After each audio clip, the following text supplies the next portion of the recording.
કરજણ ખાતે ઢોલ નગારા ફટાકડાની આતિશબાજીને મીઠાઈ વેચીને ધર્મેન્દ્ર પ્રધાનના રાજીનામાની ઉજવણી। કરજણ ખાતે ડોક્ટર બાબા સાહેબ આંબેડકરની પ્રતિમા પાસે શિક્ષણ પ્રેમી લોકો, વિવિધ સામાજિક સંગઠનોના આગેવાનો, યુવાનો અને કાર્યકરો એકત્રિત થઈ ઢોલ નગારાના તાલે ફટાકડાની આતિશબાજી કરીને તથા મીઠાઈ વેચીને ધર્મેન્દ્ર પ્રધાનના રાજીનામાની ઉજવણી કરી હતી। આ પ્રસંગે વિનેશભાઈ એડવોકેટે મીડિયાને જણાવ્યું હતું કે આ જીત કોઈ એક વ્યક્તિની નહીં, પરંતુ લોકશાહી, શિક્ષણ પ્રેમી લોકો અને યુવાનોની જીત છે।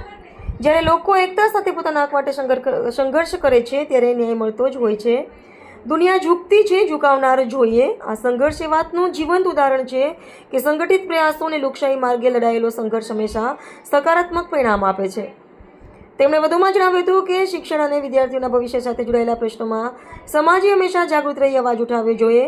લોકશાહી પદ્ધતિથી કરવામાં આવેલા સંઘર્ષના પરિણામે મળેલી આ સફળતા સમગ્ર સમાજ અને યુવાનો માટે પ્રેરણારૂપ છે। કાર્યક્રમ દરમિયાન ઉપસ્થિત તમામ શિક્ષણ પ્રેમી નાગરિકોને વિવિધ સંગઠનોના પ્રતિનિધિઓ માટે લોકશાહી મૂલ્યોને વધુ મજબૂત બનાવવા માટે એકતા જાળવી રાખવાનો સંકલ્પ વ્યક્ત કર્યો।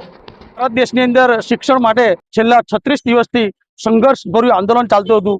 નવયુવાનો, વિદ્યાર્થીઓ સરકારની સામે લડત લડી રહ્યા હતા, સંવિધાનિક બંધારણના દાયરામાં રહીને લડત લડી રહ્યા હતા। આખરે સરકારને ઝૂકવું પડ્યું અને કાલે દેશના શિક્ષણ મંત્રી ધર્મેન્દ્ર પ્રધાનને રાજીનામું આપવું પડ્યું।